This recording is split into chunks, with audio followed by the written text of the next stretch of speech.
Selamat pagi, Shalom jemaat yang diberkati Tuhan. Dengan penuh sukacita kita bersyukur hari ini, di hari yang spesial ini, kita memasuki ibadah Jumat Agung. Nanti di ibadah sesi 1 masuk pukul 8, di ibadah sesi 2 masuk pukul 10. Renungan pagi hari ini di tanggal 3 April 2026 dari surat Ibrani 10 ayat 16 sampai 25. Jemaat Tuhan, sebelum kita mendengarkan, kita berdoa. Bapa Surgawi, kami siap untuk mendengarkan kebenaran firman-Mu pada pagi hari ini. Berbicaralah Engkau ya Tuhan, kami sudah siap mendengarkannya. Amin. Ibrani pasal 10 ayat 16 sampai 25. Saya baca, fokus saya di ayat 16 sampai 17. Demikian firman Tuhan. Sebab setelah ia berfirman, inilah perjanjian yang akan kuadakan dengan mereka.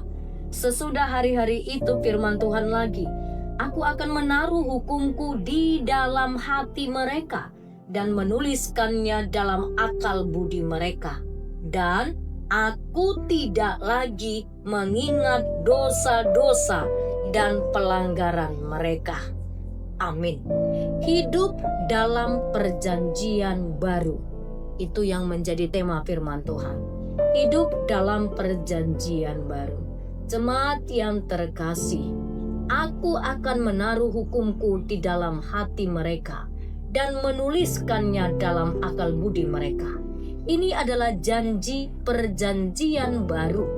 Jika dulu hukum Tuhan ditulis di atas loh batu yang bersifat eksternal menuntut kepatuhan secara kaku sesungguhnya.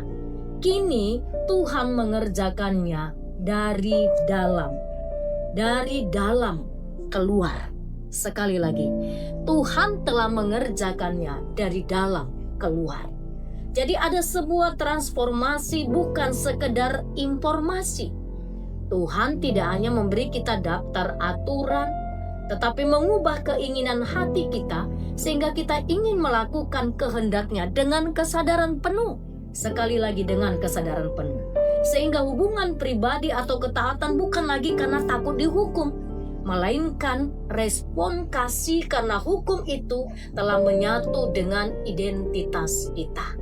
Jemaat yang diberkati, pengampunan yang tuntas ayat 17 sangat tegas mengatakan, memberikan penegasan yang sangat membebaskan. Dia katakan, aku tidak lagi mengingat dosa-dosa dan pelanggaran mereka. Betapa berharganya kita jemaat Tuhan. Namun seringkali kita sulit memaafkan diri sendiri meskipun Tuhan sudah mengampuni kita. Namun kita seringkali mengingat, bukan berarti jemaat Tuhan begini, bukan berarti kalau dikatakan Tuhan tidak lagi mengingat, bukan berarti Tuhan itu amnesia. Sama sekali bukan itu maksudnya. Melainkan sebuah keputusan ilahi untuk tidak lagi memperhitungkan dosa saya, dosa kita tersebut sebagai penghalang hubungan kita dengan Tuhan. Jadi kasih karunia-Nya sangatlah sempurna. Pengorbanan Kristus begitu berkuasa sehingga catatan dosa kita dihapus sepenuhnya.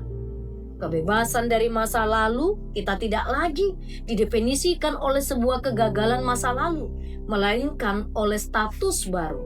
Ingat, kita telah memiliki sebuah status baru sebagai anak-anak yang telah dikuduskan.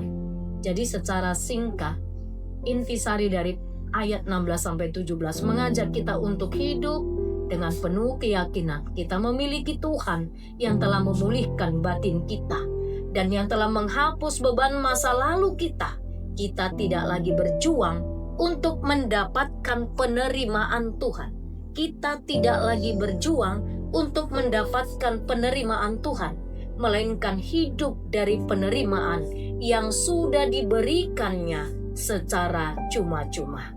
Lewat firman Tuhan ini kita diajak untuk membuat sebuah komitmen. Yang pertama, berhenti menghukum diri sendiri atas dosa yang sudah diampuni Tuhan. hati-hati, Tuhan mengampuni kita. Jika kita tetap menyatakan aku orang berdosa, aku tidak layak, jemaat yang diberkati, ketika kita mohon ampun kepada Tuhan, Tuhan mengampuninya. Oleh sebab itu berhenti menghukum diri sendiri atas dosa yang sudah diampuni Tuhan. Yang kedua, mari kita terus mendekatkan diri hidup di dalam persekutuan dengan Tuhan setiap hari dengan keberanian karena darah Kristus yang telah mengampuni kita. Yang ketiga, respon kita, aktiflah dalam persekutuan, menjadi berkat bagi saudara-saudara, tidak lagi membiarkan kursi kita di gereja menjadi kosong. Jemaat Tuhan, kita punya mesbah doa di rumah kita, hidup kita bersaudara, bertetangga, di tengah keluarga, diperdamaikan, bukti bahwa kita telah menerima perjanjian baru di dalam Kristus. Amin. Kita berdoa. Kami bersyukur untuk firman-Mu yang sudah kami dengarkan ya Tuhan. Betapa berharganya kami menjadi anak-anak Tuhan.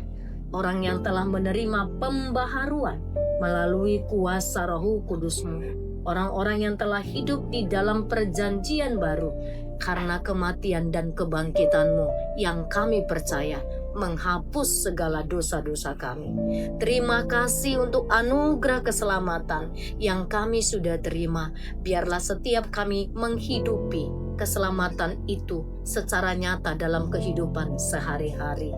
Bapa, segala aktivitas satu hari ini kami serahkan kepadamu. Tuhanlah yang memimpin dan memberkati kami. Kami menaikkan syukur kepadamu Tuhan. Pagi ini ada jemaat Tuhan yang berulang tahun kelahiran. Ada Florence Margareta Silaban. Hari ini usianya genap 52 tahun. Ada Afri Madonna Yolanda Panggabean. Hari ini genap usianya 28 tahun.